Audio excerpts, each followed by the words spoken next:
आज पणिका विषय किसी टिक्स बतेबार अच्छे। पणिका जोटा कि आम प्राय कॉम्पिटिटिव एग्जाम रे बहुत दरकार हुए, किंतु आम ताको गुणन करके बाहर करूँ।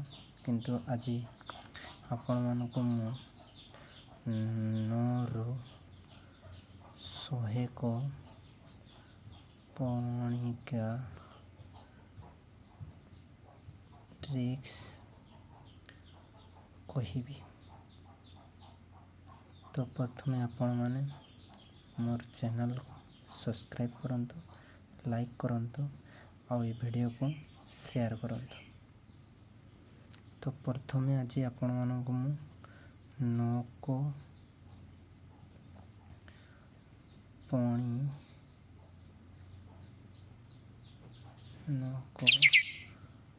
पणिकार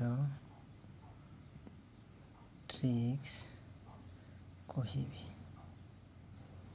प्रथमे आपण माने 0 ରୁ 9 पर्यंत एसेंडिंग ऑर्डर रे माने सान रू बड़ माने मतलब 0 1 तापर 2 3 4 5 6 7 8 9 लिखिदेले।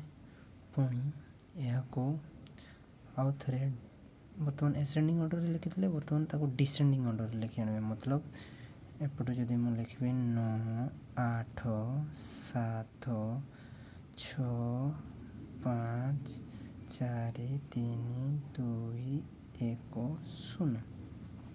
तो बर्तमान ताले देखो 9 के 9 1 9 9 दूणे 18 9 3 27 9 4 36 9 5 45 9 54 9 7 63 9 72 9 81 9 10 90। बर्तमान देखो मन रखा 9 को पणिका बहुत इजी। तो यही बढ़िया आपण को 10 को पणिका जहाँ को आप तुम्हें माने मन रखि थो, 11 को मन रखि थो, 12 को 13 को 14 को ए बढ़िया सब आपण को ट्रिक्स बतई देवी। किंतु आपण माने मो चैनल को शेयर करंतु, ए वीडियो को लाइक करंतु और जिते पारिबे